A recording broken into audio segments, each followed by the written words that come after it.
Olá, bem-vindos a mais uma aula e aqui eu vou falar da Revolução Francesa. O último vídeo foi lá do Iluminismo, que gerou essa Revolução Francesa. Primeiro vamos retomar. A população estava completamente dividida. 1% da população era o clero, que era a igreja e o rei. 3% era a nobreza, que eram os ricos, os mais ricos. E o resto era a população, era o povo mesmo, que daí tinha desde fazendeiros até uma pequena burguesia, assim. E daí a gente ia ter lá o iluminismo. E a maioria desses iluministas eram mesmo franceses, como Rousseau, Voltaire e Diderot. E esse iluminismo, ele não foi só com os intelectuais, ele chegou à população. Então toda a população assim já estava sabendo que tinha gente com ideias melhores do que aquela monarquia. E tava todo mundo descontente com o Luís XVI, que era o monarca francês na época. Porque o Luís XVI, ele gastou muito dinheiro em uma guerra que nem era dele, que foi a guerra de independência lá dos Estados Unidos. Então, tipo, gastou muito dinheiro em coisas aleatórias e até por fatores externos, tipo a erupção de um vulcão lá na Islândia, a França estava toda destruída.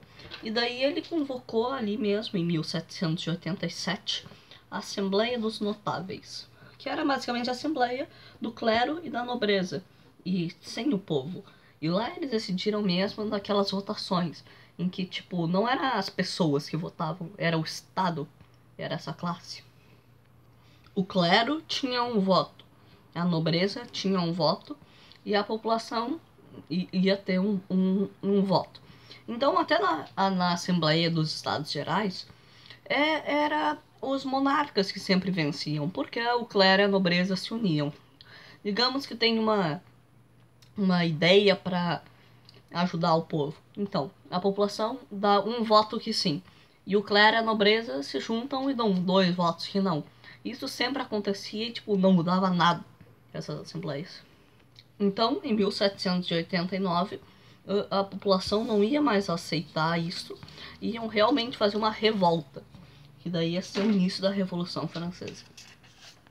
Em 14 de julho de 1789, os revolucionários iam invadir a Bastilha, que era uma prisão política, assim, onde, tipo, estavam todos os presos, assim, todos os inimigos políticos, todo mundo que discordava do rei foi preso lá e, tipo, os revolucionários conseguiram dominar a Bastilha e libertar alguns presos políticos. E uma curiosidade é que um dos iluministas, o Voltaire, tinha sido preso lá, só que foi há bastante tempo antes. E daí eles iam, com a queda da Bastilha, já estavam tomando toda Paris, e eles, em agosto de 1789, iam decidir os direitos do homem e do cidadão, que ia ser um pré-direitos humanos, assim. E também, aí, eles iam dividir os grupos políticos.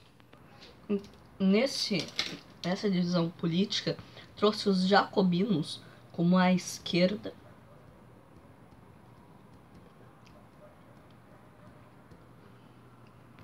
os monarquistas seriam mais à direita, e os girondinos eram os moderados, eram mais o centro. Que às vezes alguns eram liberais, alguns eram conservadores. Só que como todos os monarquistas estavam sendo mortos ou presos, dentro dos revolucionários, os jacobinos permaneceram como a esquerda e os girondinos se tornaram a direita.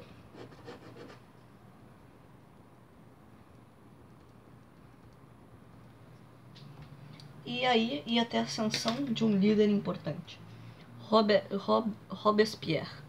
Robespierre era jacobino e ele tinha muita importância na Revolução Francesa. Foi ele que tomou os rumos na queda da Bastilha e nos direitos. Na queda da Bastilha, e ele apoiou Simples. Mas os estrangeiros viram que a França estava virando uma república e não uma monarquia. Então aí ia ter a guerra da primeira coalizão, onde o Sacro Império Romano Germânico, que depois ia ser a Prússia, a Grã-Bretanha, Portugal, Nápoles, Sicília e os Países Baixos, invadiram a França, que depois ia ter um apoio da Espanha. E a França ia vencer essa guerra.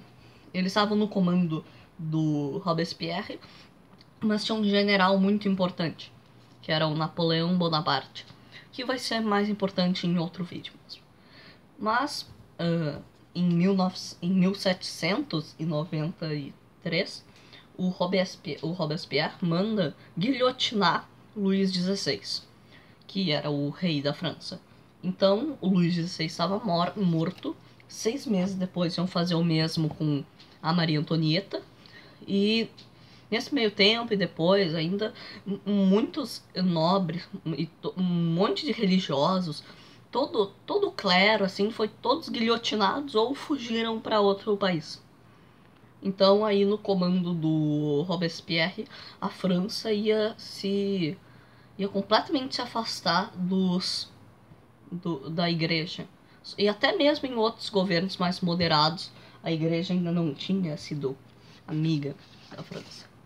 Depois da Guerra da Primeira Coalizão, em 1797, quem estava liderando a França não era mais os jacobinos, eram os girondinos. Só que aí, em 1798, o Sacro Império Romano Germânico, a Grã-Bretanha, a Áustria, a Rússia, Portugal, Nápoles e os otomanos iam invadir a França, que agora está aliado da Espanha, da Dinamarca, Noruega e da Batávia, que era um reino aí onde atualmente é a Holanda e o norte da Bélgica.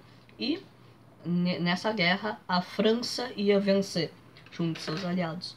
E aí nessa guerra, no meio dela, em 1799, o general Napoleão Bonaparte ia se tornar consul, que então ele era uma das figuras máximas da França, tinham 3 consuls. E o Napoleão ia ser o mais forte deles.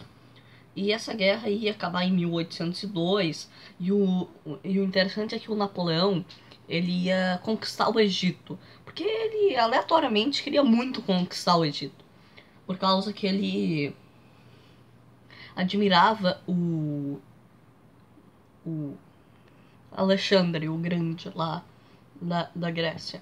Então aí ia acabar essas guerras importantes e ia ter início o período napoleônico. Então é isso aí, a Revolução Francesa, e obrigado. Deixem o like, se inscrevam, sei lá, isso aí.